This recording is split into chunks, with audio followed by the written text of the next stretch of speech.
जय जगन्नाथ बंधुगण 2026 नुआ वर्ष आउ किछि दिन परे आरंभ हेबाकु जाउछि। वैदिक ज्योतिष शास्त्र अनुसार देवगुरु बृहस्पति 2026 वर्ष रे दुई थर राशि परिवर्तन करिवे। ज्योतिष शास्त्र रे बृहस्पति को ज्ञान धन धर्म एवं विवाह कारक ग्रह भाव रे विवेचना करा जाए। देवगुरु बृहस्पति निजर उच्च राशि कर्कट राशि रे गोचर करिवे एवं एहा परे कर्कट राशि सिंह राशि रे प्रवेश करिवे, जार फलस्वरूप 2026 वर्ष रे देवगुरु बृहस्पति दुई थर राशि परिवर्तन करिवे एवं दुईटी राशि परिवर्तन किछि राशिर व्यक्ति मानक भाग्य उज्ज्वल करि पारे तथा सम्मान प्रतिष्ठा एवं आय वृद्धि करि पारे। एहा व्यतीत आपण निज पिलामानंक विषय रे खुशी खबर पाई परिबे। तो आसंतु जानिबा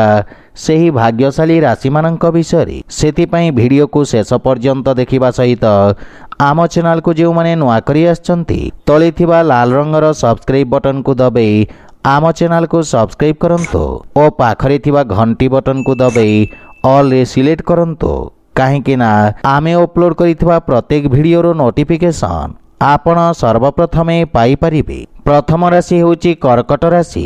2026 मसीह बृहस्पति भ्रमण कर्कट राशि पई अत्यंत लाभदायक प्रमाणित हेब।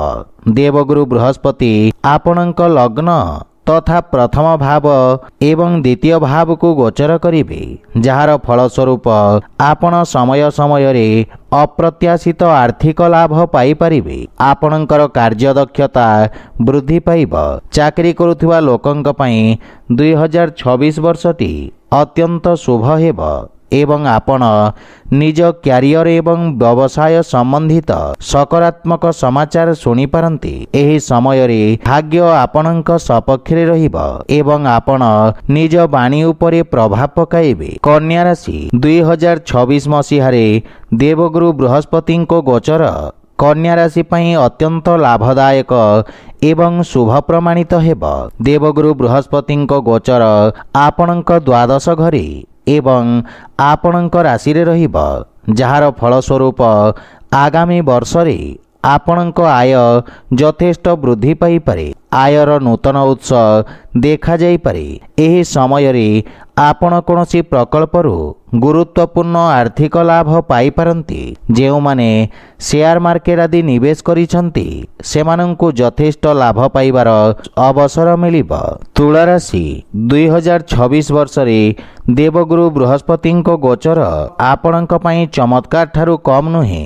एही द्विगुण भ्रमण आपणक पई अत्यंत शुभ एवं सकारात्मक साब्यस्त हेब। देवगुरु बृहस्पति आपणक राशिर कर्मक्षेत्र आय भाव देई गोचर करुछंती, जहा फल रे आपणक आय रे एक गुरुत्वपूर्ण वृद्धि देखिबाको मिलिब।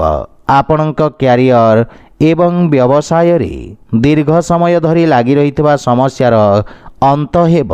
आपण निज चाकरी एवं व्यवसाय रे भल लाभ पाई परिबे। नूतन उद्यम आरंभ करिबा पई चलित वर्ष आपणक पई भल प्रमाणित हेब।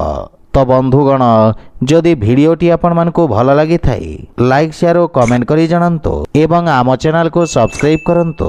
जय जगन्नाथ।